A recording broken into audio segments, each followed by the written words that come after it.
Good morning, readers. It's Tilly here from Tilly's Shelf, and welcome to another bookish breakfast.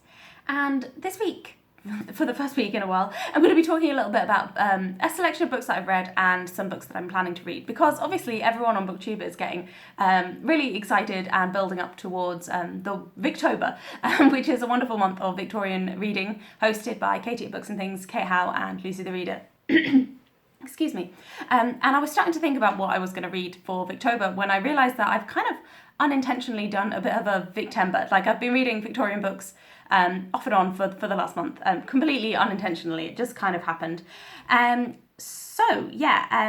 first one that I wanted to talk about, I have lost, so I can't hold it up. I finished reading it about 2-3 days ago and it's gone. And that is a collection of poems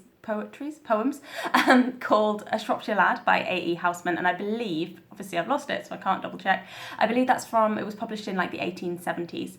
So I started reading this in August, and over the last year what I've been trying to do is read a poem every day. So that's actually gone really well for me. I've not missed many days. I've read more poetry this year than I have done probably any year previously ever, and really got into quite a good flow with it. I have to say, of all the poets that I've read this year, Houseman is definitely the worst. I think worst is maybe an unfair term, but he's not a poet that I would recommend reading a full book of poetry from, unless you're really into quite sentimental, patriotic glorification of young men dying in war and tragic romances and stuff. Individual poems were lovely, and there were some particular poems that, particularly like very short 2-verse ones, that seemed very poignant and powerful and, you know, emotionally interesting in quite a simplistic way, I would have to say, but really nice use of sort of nature metaphors and a bit of scene setting and stuff.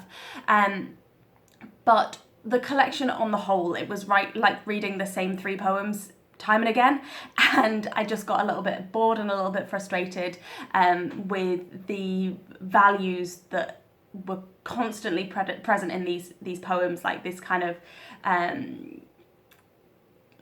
encouragement of young men to go off to war or to die for love, and all of these things that just don't really fit very well with I was going to say modern values, I suppose with my values.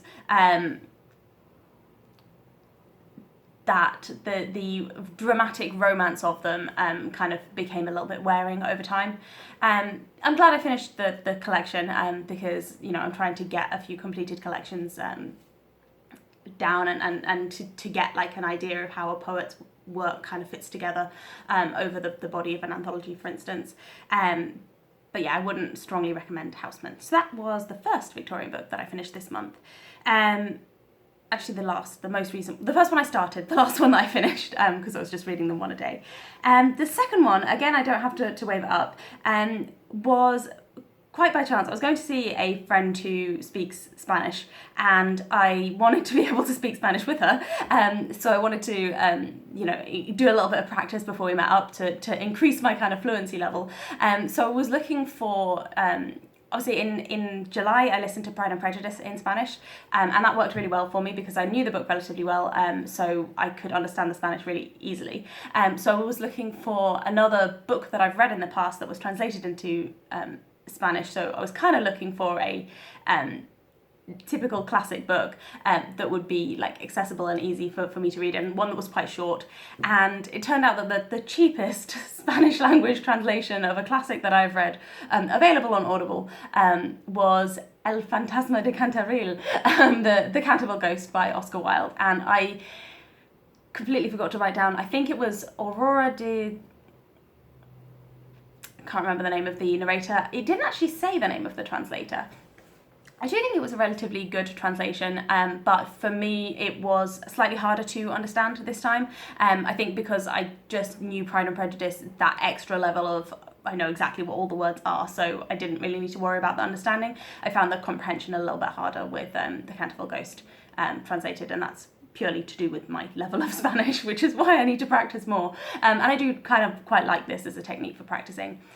Just going back to the story itself, it's just fantastic. I really love Oscar Wilde's use of wit and sense of humour. So it's a story about an American family who come over to the UK and go and like rent this ancient mansion that is reported to be horrifically haunted, and they at first completely refuse to believe that a ghost could exist, and then when they find out that the ghost does exist, they kind of just meet it with pure rationalism. So the ghost is there like trying to, like walking along the corridor and it's creaking chains and, you know, trying to disturb them as much as possible and trying to freak them out, and they just come out and they're like, oh, you know, you should put some grease on those chains so they don't creak so much. You know, it'll be much quieter. You know, we can't sleep with the noise, so, you know, just put some grease on your chains, it'll be fine.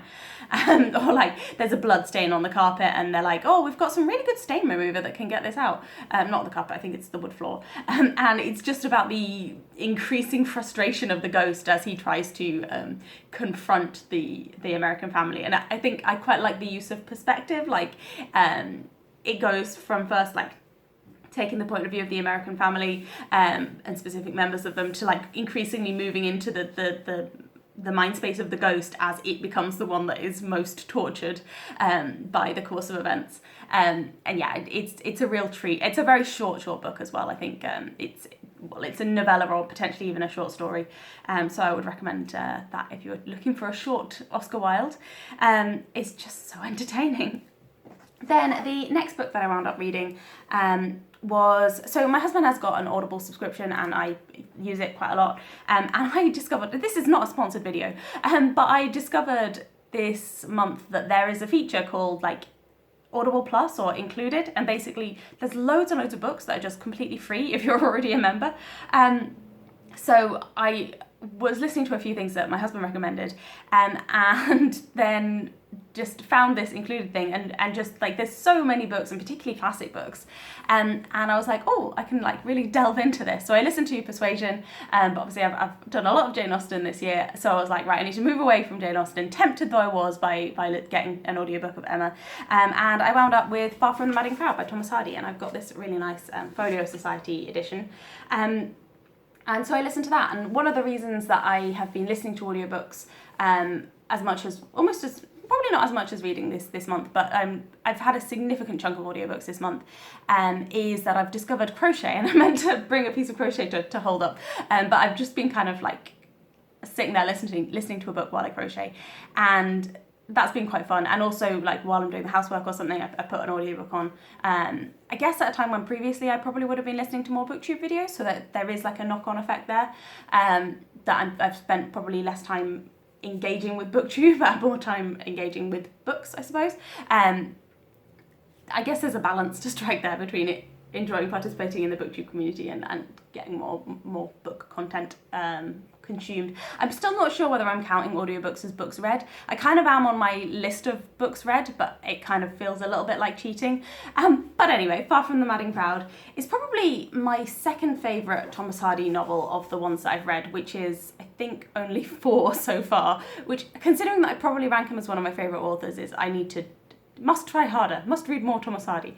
And it revolves around this fantastic character of Bathsheba Everdeen, who is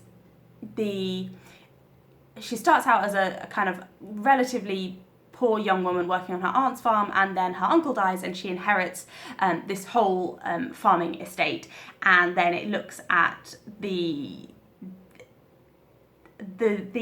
rural context that she goes to live in, and the people who are in admiration of her. And there's 3 suitors that she has, but there's also people like Liddy, who's her maid and her companion, or I think he's called Joseph Poorgrass, who's like this like blushing young man who's always like blushing when she comes in, and things like that. And yeah, I think this is just a remarkable novel, because it's his first Wessex novel, and it's his first successful novel. And writing about it, there's a little bit of an introduction in this edition. I've just lost the page marker. And he basically, it was published as a serial, as many great Victorian novels were. And in a letter writing to the editor of the newspaper where it was published, he basically says, like he's willing to change anything about the book in order to make it more popular, and he kind of there's certain bits that he edits and changes in response to the editor, and he basically says, perhaps I shall have higher aims someday and be a great stickler for the proper artistic balance of the completed work, but for the present circumstances lead me to wish merely to be considered a good hand at a serial. So he's just saying, like, I've got no pretensions right now, I just want to be successful. I just want to do well with this book. And for saying that that's his main motivation, the way that this book is so well constructed, it's so compelling, it's such a convincing story of rural life, and such a fantastic set of characters. I really love that. And I think it shows that the Victorian reading public did like good quality. They didn't just, I mean, if you wanted to just write something popular today, I think the quality would take a real knock. If you were looking to write something that would just sell really well, I don't think it would necessarily be literarily great. But obviously the Victorians were relatively discerning, or they just, you know, it was just a good balance that he could also strike.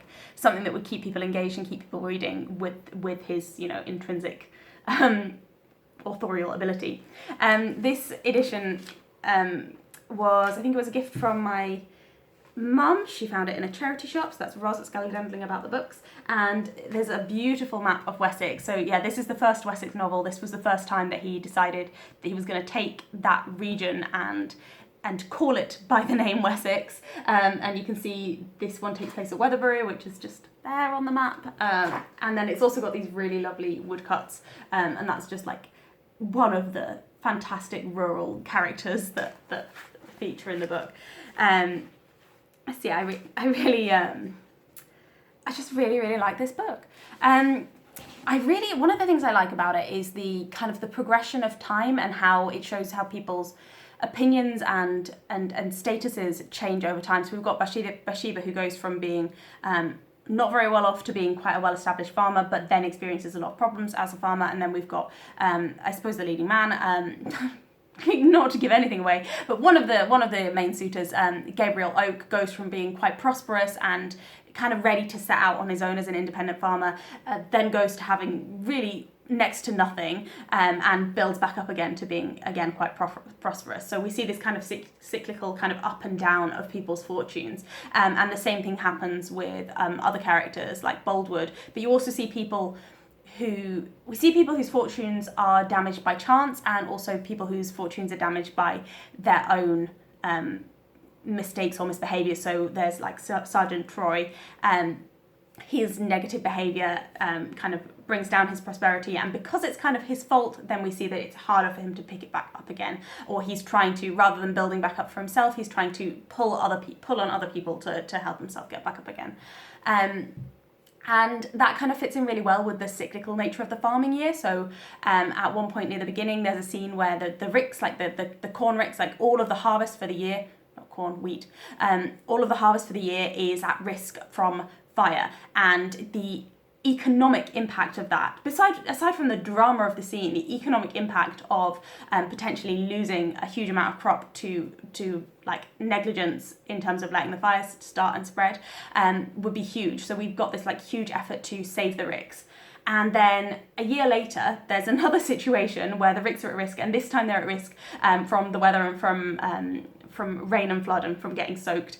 And you get this constant flow of different patterns of risk and different patterns of harm, and there's this constant sense that things can always go wrong. And like at one point there's a scene where a lot of sheep die for one reason, and then later on there's a scene where a lot of sheep are at risk of dying from another reason. So you get this kind of sense of things always being so precarious and always depending on, you know, good management and good control, and this idea of people being in control or out of control comes into play a lot in the story. So yeah, I really love Far From the Madding Crowd, and I'm very glad that I went back to it. Following on from that, I was in the mood for something, I guess, relatively similar, and I was still looking on these free included Audible readings, and I still wanted something that I could do while I was doing my crochet. So I ended up doing Agnes Grey by Anne Bronte. I've read this a long time ago now. At the time when I think I was maybe 13, 14, I read it after reading a lot of Jane Austen's, and it really strikes me as the Bronte novel that is most like a Jane Austen. It's got that kind of very small country parish setting, maybe more stuff about religion and morality, more explicit stuff about religion and morality than in some of the other Bronte sisters' works, and much more of a kind of like, I mean, I think it's unfair to describe Jane Austen as cute, but much more of a kind of cute, happy ending kind of feeling, as opposed to the melodrama, I guess, of the other Bronte novels. And one of the reasons I wanted to read Agnes Grey is because during Victober I'm quite keen to read The Tenant of Wildfell Hall, which is Anne Bronte's second novel. So I kind of wanted to kind of set the stage for that, I suppose, by revisiting Agnes Grey. And it is such a short book that I thought, oh, I might as well. This again is a Folio Society copy that again Ros got for me, and again it's got some lovely wood engravings. These were by Harry Brockwell. I've got one from the end that I want to show you. I think it's particularly gorgeous. Yeah, that's just the beach with the sun. I just it's really lovely, and that beach is based on Scarborough Beach, whether the engraving is or not. The actual place in the book is based on Scarborough Beach. And what struck me this time, going back to Agnes Grey, is yes, it still reminds me of Jane Austen a lot, but it's a bit of like a discount Mansfield Park. It's so much shorter, but this idea of like a family in a stately home with one outsider in it, who is constantly being dismissed and put down, and yet shows the greatest moral character of all of them, and this idea of kind of like a frivolous young woman who is more interested in marrying for money and for status, very much is reminiscent of Mary Crawford or Maria Bertram. And yeah, just the setting and the way that they kind of go about the framing of it, and the framing of this beautiful country mansion, and then people being kind of like pushed into different areas of it, is so much like Mansfield Park. Mansfield Park is astronomically better than Agnes Grey, but I feel like the inspiration was potentially there, or the association is definitely there. I think Agnes Grey is much more autobiographical. Anne Bronte was initially apparently writing an autobiography and then adapted that into the story of Agnes Grey. So it really started out as a true story, and a lot of the events in the life of Agnes Grey you can relate directly to Anne Bronte's experience in the different houses that she went to as a governess, and also in the romantic interest, which didn't work out for her. But one of the aspects that turns this into a novel rather than an autobiography is that she prepares the ground for a happy ending for her heroine, which she obviously didn't experience herself. So yeah, I guess it's a nice book, but it's not a stunning work of literature, I suppose. I did enjoy it. I liked this, and Far From the Madding Crowd, I guess. There's a lot of stuff about like flowers and flower collecting and flower gathering, and you know, like, I guess the meaning behind people having flowers. I don't know. So that was quite pleasant. And just the way that she looks at kind of upbringing and stuff, because like she starts with a group of young children and she finds it really difficult to control them, and then she moves to a group of older children, and in both cases she kind of doesn't really see that it's possible for her to influence their moral characters.